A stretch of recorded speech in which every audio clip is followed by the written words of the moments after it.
changement Instagram. J'avais envie de tester en fait un format un petit peu différent. Ça fait plusieurs temps que je pensais à faire des vidéos mais un petit peu plus travaillées que sur mon Instagram et sur mes vidéos en direct. Même si c'est plus simple parce que j'ai pas du coup à éditer la vidéo. Mais je sais pas, je me disais que ça pouvait être un format qui me permettrait un peu de rassembler plusieurs jours ou des thématiques en particulier, d'aborder plein de choses en même temps. Et voilà, j'avais envie de m'essayer à cet exercice-là. Et du coup, vous me direz ce que vous en pensez en commentaire, ça me fera plaisir. Et je voulais commencer par vous montrer aujourd'hui ma tenue, parce que je me suis dit que c'était important aussi de s'habiller. Je suis pas du tout du genre à m'habiller, et surtout pas avec, vous allez voir, des vêtements clairs, ça marche pas trop avec des enfants en bas âge.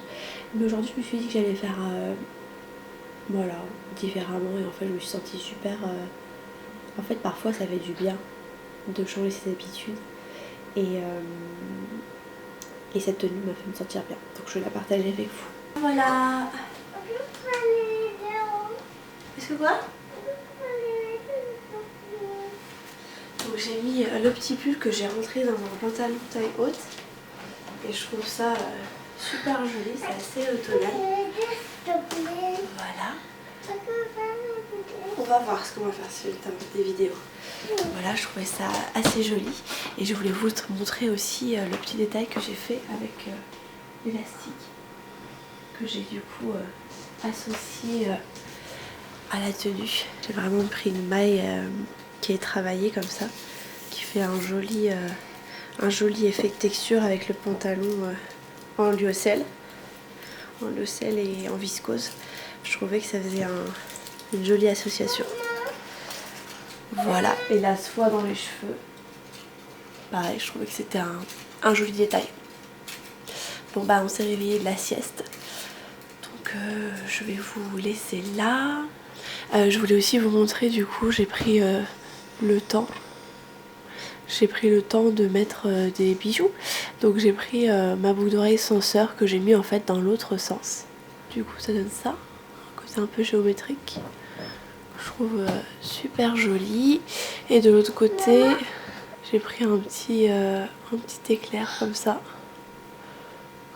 de chez Missoma. Voilà, bah écoutez, je vais vous laisser avec ces images et on se retrouve bientôt pour peut-être la suite de cette vidéo.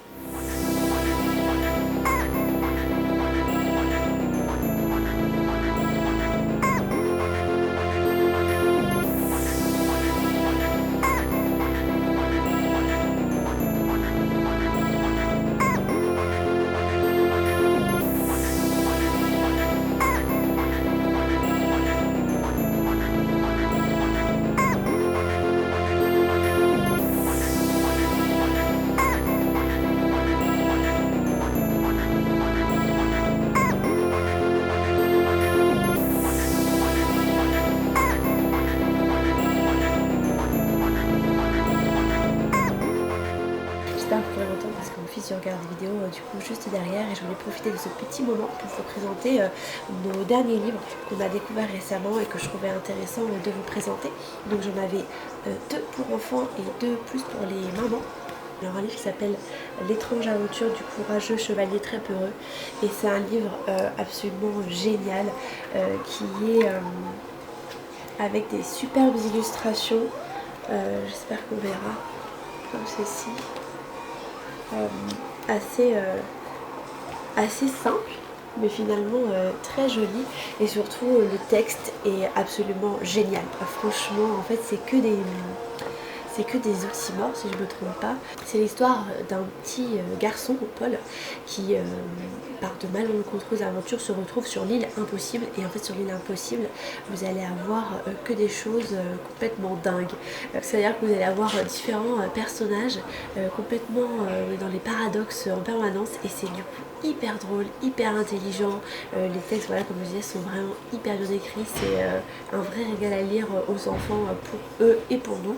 Alors plus grand sera l'enfant, mieux il comprendra le texte et plus ça aura un effet humoristique évidemment, mais sur les plus petits ça marche aussi. Et je voulais essayer de vous trouver une phrase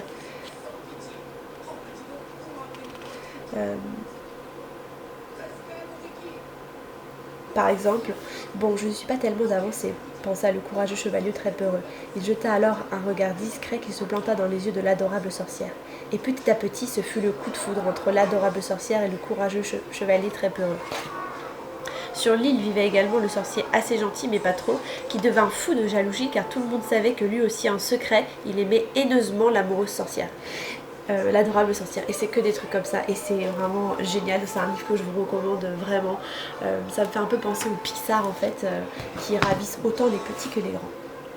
Alors ensuite c'est un livre qu'on nous a offert, c'est L'arbre de la gentillesse, qui alors déjà l'objet en lui-même est super beau. Je vais essayer de vous montrer. En fait c'est un arbre qui va grandir au fur et à mesure de l'histoire. Vous voyez, il va y avoir des découpes comme ça dans le papier, et au fur et à mesure c'est un arbre qui grandit. Et ce que j'aime bien, c'est que vous allez avoir les deux faces à chaque fois de l'arbre, de la faille, avec d'un côté le côté négatif et de côté le côté positif. Et en fait ça part d'une cassure d'enfants qui se disputent, et ça montre comment les émotions négatives peuvent avoir un effet négatif, et comment les émotions positives peuvent nous aider à nous retrouver et finalement à être plus à mieux ensemble, mieux avec soi-même et mieux ensemble. Et à chaque fois c'est un peu les deux faces de la même médaille. Donc c'est parfois nous pensons qu'à nous, nous devenons capricieux, nous ne voyons plus que notre entourage est merveilleux. Regarde le fruit que l'on récolte en s'unissant pour faire la courte échelle. Enfin, c'est que voilà, à chaque fois les deux faces de la même pièce. Et donc à chaque fois l'arbre de la gentillesse grandit et permet à la fin de se retrouver unis. Et je trouve que ce livre est hyper intéressant aussi pour les enfants qui vont être amenés plus vers la période des 2-3 ans à un peu être confrontés à leurs émotions plus négatives. Je trouve que c'est un livre qui donne des petites clés sur comment une émotion négative peut finalement être transformée en énergie positive, et voilà comment les conflits peuvent être dépassés. Donc c'est un livre qui peut être très intéressant à cet âge-là pour plein de raisons, mais aussi un petit peu pour les plus grands. J'ai ensuite passé au livre pour les mamans. J'ai commencé par le livre d'Isabelle Filiosa qui s'intitule J'ai tout essayé. Opposition, pleurs, crise de rage, traverser la période de 1 à 5 ans. Et c'est un livre absolument génial. Vous avez peut-être vu sur mon Instagram, j'ai fait une vidéo avec mon amie Sabine sur la bienveillance dans l'éducation de nos enfants, l'éducation bienveillante. Et je trouvais qu'on n'avait pas forcément assez de manières en fait concrètes de gérer l'éducation de nos enfants, et qu'est-ce que du coup ça voulait dire être bienveillant dans l'éducation quand parfois on est confronté à plein de situations compliquées qui peuvent nous challenger. Et en fait ce livre est hyper bien fait. Je vais vous lire le sommaire parce que ce sera beaucoup plus représentatif de son contenu. Et donc il s'est divisé en plusieurs chapitres. Donc, il va y avoir un enfant c'est plus compliqué qu'une plante verte, avec là des thèmes un petit peu plus récurrents, un peu plus classique. Par exemple, qu'est-ce qu'un caprice, qu'est-ce qui se passe, est-ce que son réservoir d'amour est plein, les mots d'amour, le temps partagé, toucher, caresser, câliner, le contact physique, donc il ne tient pas en place, il se balance sur sa chaise, la part du parent, quel facteur est en fait à imputer à l'âge de l'enfant. Et après vous allez avoir des sections par l'âge, donc de 12 à 18 mois la période du nom des parents, de 18 à 24 mois la période du nom des enfants, de 24 à 30 mois de l'ordre, dans l'ordre et pas d'ordre, de 2 ans et demi à 3 ans, moi je veux faire tout seul, voilà, jusqu'à 5 ans. Vous allez aussi avoir les disputes entre enfants, qu'est-ce qu'il y a selon l'âge. Et comme ça va jusqu'à poser des limites. Vous allez avoir aussi une partie sur poser des limites, et ça va comme ça jusqu'à 5 ans. Le livre aussi, je trouve, la bonne idée d'alterner en fait les chapitres en fonction pour une petite fille ou pour un petit garçon. Donc il n'y a pas l'aspect genre que je trouve intéressant de noter, parce qu'il n'y a pas spécialement de situation qu'on rencontrerait plus avec un sexe qu'avec l'autre. Et c'est aussi joliment illustré. Ce livre, vraiment, je l'ai trouvé accessible, je l'ai trouvé simple, bourré de conseils, de pistes de réflexion sur comment vraiment accompagner notre enfant dans ses difficultés en fonction de son âge. Je trouve que c'est abordé de manière très pertinente, avec des clés qui, je trouve, marquent et sont assez percutantes. Par exemple, je me rappelle l'anecdote où il parle d'un enfant dans les supermarchés, parce qu'on peut partir du principe qu'un enfant fait un caprice, par exemple, pour avoir des bonbons. Moi, c'est une situation qui m'est jamais arrivée, mais c'est vrai que j'ai pu constater que les enfants pouvaient finir par être un peu excités au supermarché, et toute son explication en fait sens sur l'hyperstimulation d'un supermarché pour les enfants par exemple. Voilà, vous allez avoir plein de petites anecdotes comme ça, plein de situations qu'on rencontre finalement tous d'une manière ou d'une autre, et sur des pistes, des explications d'abord, et après des pistes de réflexion, des pistes d'actions dans ces cas-là qui sont très simples et qu'on peut s'approprier très facilement. Donc c'est vraiment un livre que je recommande. Je suis contente de l'avoir trouvé à la bibliothèque parce que je trouve que ça permet vraiment de sortir parfois de cette impasse où on a l'impression d'avoir pour le coup tout essayé et d'avoir pas forcément trouvé de réponse. Donc c'est un livre que je recommande vraiment. Et enfin je voulais vous présenter le livre d'Etty Buzine, psychologue et psychanalyste, Quand les mères craquent, qui parle du burn-out maternel, enfin de la complexité d'être mère et de ces challenges au quotidien. Et vous allez avoir différentes parties. Donc par exemple mère, un boulot épuisant, la relation parent-enfant, une nouvelle donne, de l'épuisement physique à l'épuisement psychique, à quand la libération de la mère, pourquoi moi je craque, prévenir le stress maternel et sortir du burn-out. Alors c'est un livre que je n'ai pas fini, que j'ai entamé mais que je n'ai pas fini. Je trouve que déjà d'avoir l'approche d'un professionnel dans ce milieu c'est toujours plus pertinent. Je trouve que c'est très bien écrit, c'est très clair, vous allez vraiment avoir une base théorique qui est vraiment fait le fondement du livre, qu'on ressent, qui est bien développé et qui pour autant est accessible, qui permet vraiment d'enrichir en fait le propos de l'auteur. Donc je trouve ce livre très bien fait. Évidemment d'un point de vue de psychologue les propos me parlent beaucoup, mais aussi je trouve d'un point de vue tout venant, je trouve que c'est vraiment accessible, qu'on peut vraiment s'approprier des clés, des manières de penser, voir dans quelle mesure ce qu'elle décrit nous concerne ou pas, ou concerne les gens de notre entourage ou pas. Et je trouve que c'est un livre qui est vraiment intéressant si on se questionne sur la fatigue maternelle et sur ses implications à la fois psychologiques, familiales, aussi dans la relation avec l'enfant. Je trouve que c'est un livre qui est très bien fait. Je pense le finir et je n'hésiterai pas à vous faire un retour dessus si mon avis devait être amené à changer, mais je ne pense pas. Je trouve que c'est un livre qui a le mérite de toucher à vraiment tous les points qui pour moi sont importants à développer quand on parle de la fatigue psychique maternelle. Par exemple vous allez avoir des chapitres qui vont être liés par exemple à plein de situations différentes. Quand l'enfant arrive plus tôt que prévu, l'enfant qui réveille le passé, pourquoi c'est a priori plus un burn-out maternel que parental. C'est un livre qui en plus aborde vraiment toute la vie de l'enfant, donc de la naissance, par exemple quand la réalité de la maternité s'impose, vous allez avoir la petite adolescence de 2 à 6 ans, la préadolescence, l'adolescence aussi, quand le parent doit vraiment se réinventer au quotidien. Je trouve que c'est un livre très complet qui aborde à la fois le sujet du côté maternel et aussi du côté de l'enfant, voire peut-être plus familial, qui voilà, met en lumière toutes les implications que peut avoir la fatigue ou l'épuisement maternel sur le présent mais aussi sur l'avenir. Comme elle l'explique très bien, le burn-out maternel est encore un sujet très peu connu, assez tabou, dont on connaît finalement peu de choses, et en tout cas le tout venant connaît aussi peu de choses, alors que c'est je pense quelque chose qui peut très facilement s'installer dans des familles et causer des répercussions à long terme.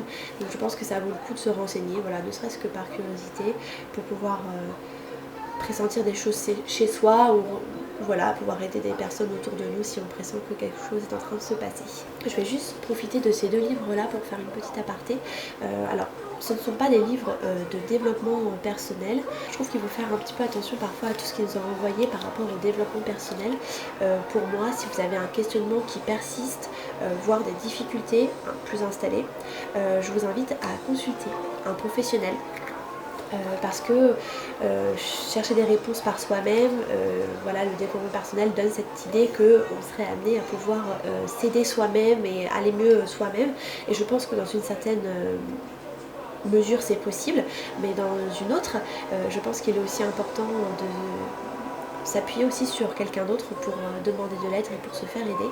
Et je pense qu'on est dans une société suffisamment individualiste qui renvoie souvent l'image de l'individu qui devrait s'en sortir seul pour ne pas en plus chercher parfois désespérément des solutions dans son coin. Donc je pense que le développement personnel a aussi ses limites et je vous invite du coup à vous renseigner auprès de professionnels pour vous faire aider. Si vous en ressentez le besoin, je pense qu'il ne faut pas s'enfermer avec ses livres et avec soi-même pour trouver des solutions. Parfois c'est aussi important de sortir et d'avoir un œil nouveau sur les situations qu'on rencontre.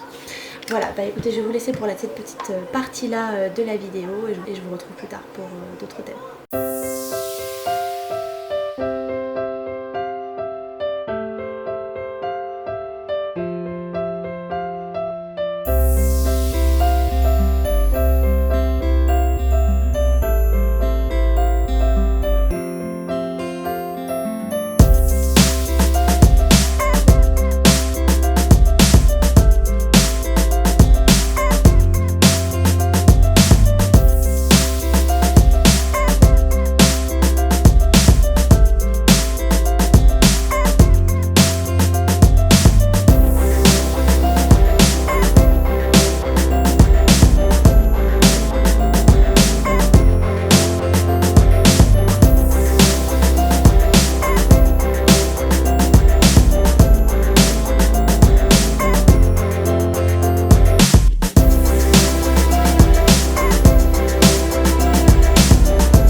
On